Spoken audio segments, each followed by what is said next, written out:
पुत्रदा एकादशी व्रत महात्म्य को पढ़ने और सुनने से अग्निष्टोम यज्ञ का फल मिलता है। समस्त कामनाओं तथा सिद्धियों के दाता भगवान नारायण इस तिथि के अधिदेवता हैं। पुत्रदा नाम की एकादशी है जो व्रत करने वाले मनुष्यों को पुत्र देती है। जो मनुष्य एकाग्र चित्त होकर पुत्रदा एकादशी का व्रत करते हैं वे इस लोक में पुत्र पाकर मृत्यु के पश्चात स्वर्गगामी होते हैं। जागरण करने वाले को जिस फल की प्राप्ति होती है वह हजारों वर्ष तक तपस्या करने से भी नहीं मिलता। यह सब पापों को हरने वाली उत्तम तिथि है। चराचर जगत सहित समस्त त्रिलोकी में इससे बढ़कर दूसरी कोई तिथि नहीं है। युधिष्ठिर बोले, श्री कृष्ण कृपा करके पौष मास के शुक्ल पक्ष की एकादशी का महात्म्य बतलाइए। उसका नाम क्या है, उसे करने की विधि क्या है, उसमें किस देवता का पूजन किया जाता है। भगवान श्री कृष्ण ने कहा, राजन, पौष मास के शुक्ल पक्ष की जो एकादशी है उसका नाम पुत्रदा है। पुत्रदा एकादशी को नाम मंत्रों का उच्चारण करके फलों के द्वारा श्रीहरि का पूजन करे। नारियल के फल, सुपारी, बिजौरा नींबू, जमीरा नींबू, अनार, सुंदर आंवला, लौंग, बेर तथा विशेषतः आम के फलों से देव देवेश्वर श्रीहरि की पूजा करनी चाहिए। इसी प्रकार धूप दीप से भी भगवान की अर्चना करे। पुत्रदा एकादशी को विशेष रूप से दीपदान करने का विधान है। रात को वैष्णव पुरुषों के साथ जागरण करना चाहिए।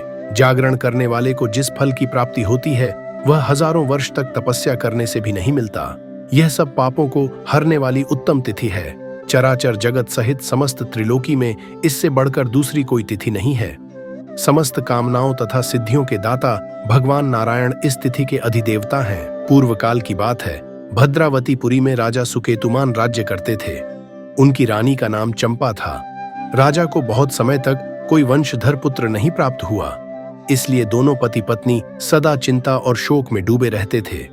राजा के पितर उनके दिए हुए जल को शोकोच्छ्वास से गर्म करके पीते थे।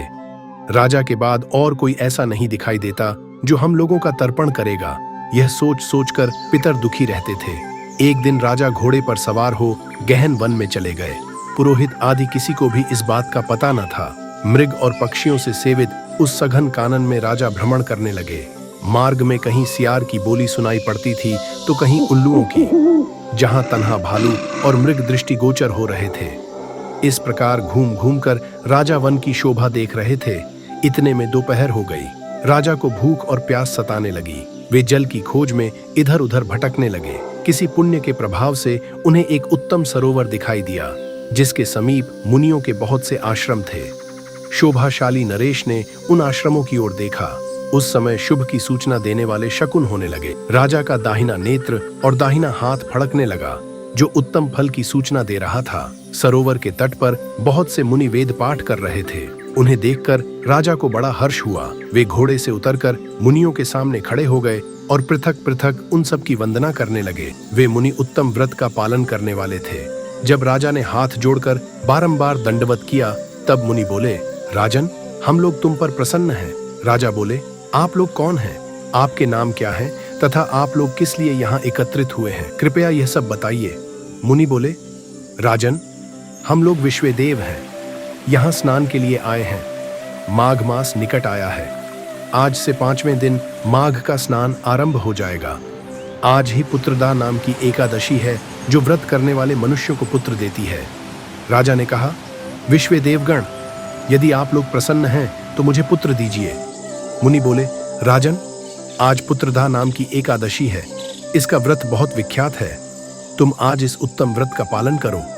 महाराज, भगवान केशव के प्रसाद से तुम्हें पुत्र अवश्य प्राप्त होगा। भगवान श्री कृष्ण कहते हैं, युधिष्ठिर। इस प्रकार उन मुनियों के कहने से राजा ने उक्त उत्तम व्रत का पालन किया। महर्षियों के उपदेश के अनुसार विधिपूर्वक पुत्रदा एकादशी का अनुष्ठान किया। फिर द्वादशी को पारण करके मुनियों के चरणों में बारंबार मस्तक झुकाकर राजा अपने घर आए। तदनंतर रानी ने गर्भ धारण किया। प्रसव काल आने पर पुण्यकर्मा राजा को तेजस्वी पुत्र प्राप्त हुआ, जिसने अपने गुणों से पिता को संतुष्ट कर दिया। वह प्रजा का पालक हुआ। इसलिए राजन, पुत्रदा का उत्तम व्रत अवश्य करना चाहिए। मैंने लोगों के हित के लिए तुम्हारे सामने इसका वर्णन किया है। जो मनुष्य एकाग्र चित्त होकर पुत्रदा एकादशी का व्रत करते हैं वे इस लोक में पुत्र पाकर मृत्यु के पश्चात स्वर्गगामी होते हैं। इस महात्म्य को पढ़ने और सुनने से अग्निष्टोम यज्ञ का फल मिलता है। ऐसे ही व्रत, पर्व, त्योहार आदि की विशेष जानकारी के लिए मंगलमय को अभी सब्सक्राइब कर लें।